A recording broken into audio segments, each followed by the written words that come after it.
বড় ভাই, আব্বার তো গোসল করানো লাগবে, জানাজার সময় তো শেষ হয়ে যাচ্ছে। হে, কিসের গোসল রে? জমির ভাগ না হওয়া পর্যন্ত আব্বার গোসল করাতে দেবো না। আগে জমি ভাগ করবি, তারপর গোসল করাবি। আর বড় ভাই, কখন ধরে করছি তোমার আমি কথা শুনতে পাচ্ছাও না? তাড়াতাড়ি জমির দলিল বাইর করে নিয়ে এসো। হে, তুই মানুষ না অমানুষ? বাপের দাফন সম্পূর্ণ না করে এখন জমি ভাগ করতে আইছি।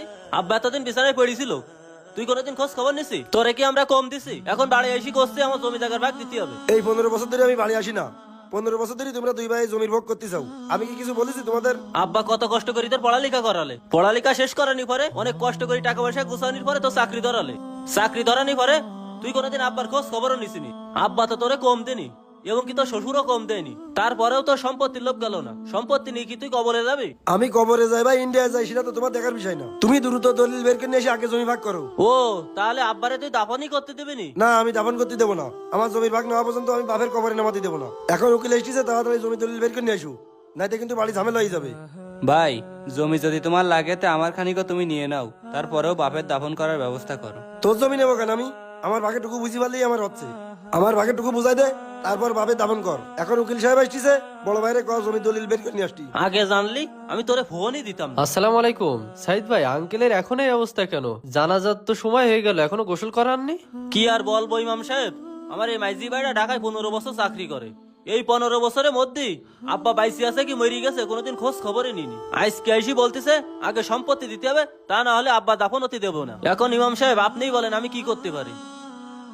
মানিক ভাই বলেন। এই জমি জায়গা নিয়ে আপনি কবরে যেতে পারবেন? এই যে আপনার পিতা, তার কিন্তু যথেষ্ট সম্পত্তি আছে, তিনি কি জমি জায়গা নিয়ে কবরে যাইতে পারছে? হুজুর, অত আমার জ্ঞান দেওয়া লাগবে না। আমার জমির ভাগ করলে আমি বাপের দাফন করতে দেবো, না হলে দেবো না। মানিক ভাই, এই যে সামান্য সম্পত্তির জন্য আপনার পিতারে আপনি কষ্ট দিচ্ছেন, এটা কিন্তু ঠিক হচ্ছে না। এই আনাস চাচা আপনাদের জন্য কত কষ্ট করেছে, তার মাথার ঘাম পায়ে ফেলে আপনাদের শিক্ষিত করেছে। এই যে লোকটি, তার যথেষ্ট সম্পত্তি আছে, সে কি পারছে সেই সম্পত্তিগুলো সাথে করে নিয়ে যাইতে? মানিক ভাই, এমন পরিস্থিতি আপনার সাথেও একদিন হবে, সেদিন কি পারবেন এই সম্পত্তি সাথে করে নিয়ে যাইতে?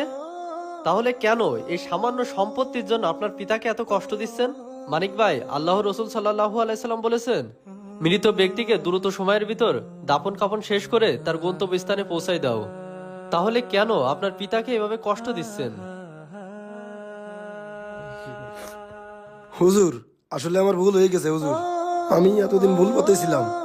আপনারা আমার মাফ করে দেন, আর আব্বার আগে দাফনের ব্যবস্থা করেন। আমার কোনো জমি লাগবে না।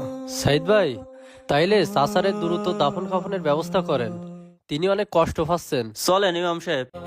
একদিন তোমার নাম মসজিদে হবে এলান।